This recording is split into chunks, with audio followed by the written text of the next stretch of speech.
নমস্কার বন্ধুরা, সকলকে জানাই সুপ্রভাত। আমি চিত্রা। আমার এই ছোট্ট পরিবারে তোমাদের সকলকে জানাই অনেক অনেক স্বাগত আর অনেক অনেক ভালোবাসা। তোমরা যে যেখান থেকে আমার ব্লগটি দেখছো সবাই খুব ভালো আছো, সুস্থ আছো, আর আমরাও ঠাকুরের আশীর্বাদে অনেক ভালো আছি।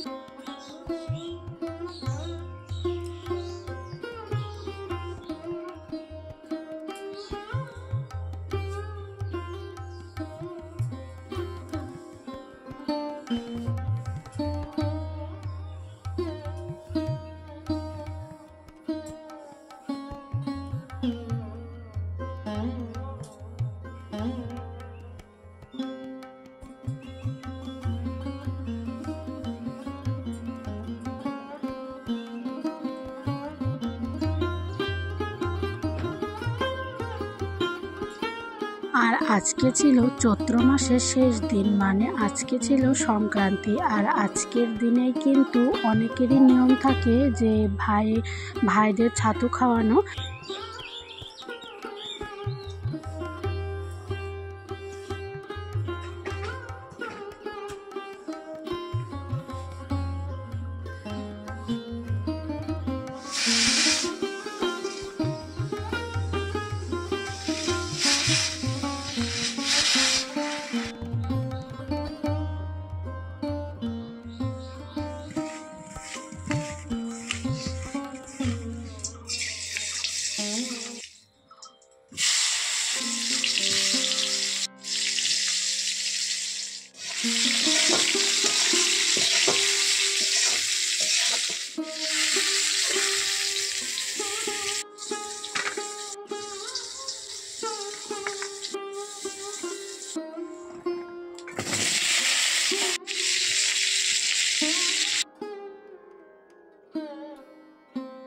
আর আমি সকালবেলা বাসি কাজকর্ম করে রান্না বসিয়ে দিয়েছি, কারণ সকালবেলায় ভাই ছাতু খাবে আর তারপরে আবার ও দোকানে চলে যাবে। তো সেই জন্য সকাল সকালই তাড়াহুড়ো করে রান্না করছিলাম।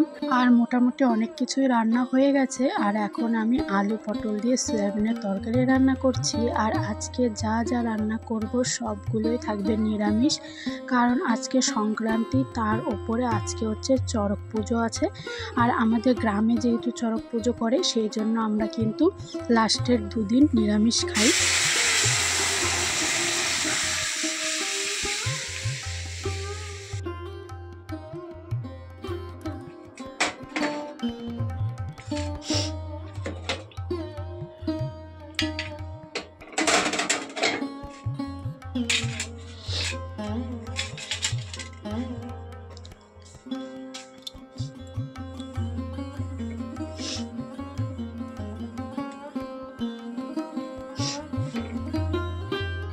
আর এখানে সব রান্নাবান্না কমপ্লিট করে এখন আমি গ্যাসটা মুছে নিচ্ছি, কারণ গ্যাসে ডাল সিটি দিয়েছিলাম, তো সেই জন্য গ্যাসের উপরে ডাল পড়েছিল, তাই ভাবলাম গ্যাসটা একটু ভালো করে মুছে নিই।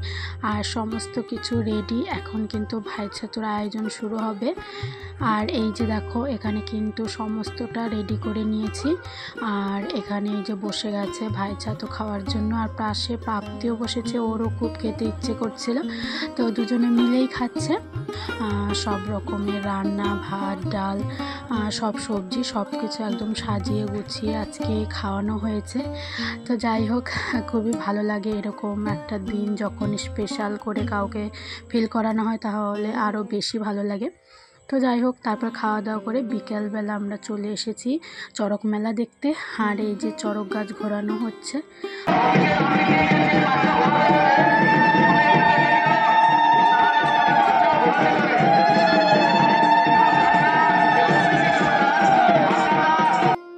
আজকে প্রচণ্ড গরম ছিল আর এত ভিড় হয়েছিল যে আমরা সবাই মিলে হাঁপিয়ে গেছি। তারপরে মাঠের এক কোণে আমরা বসে এখন আমরা কুলফি খাচ্ছি। আর তারপরে চলে গেছি একটা ফুচকার দোকানে, সবাই মিলে ফুচকা খাবো।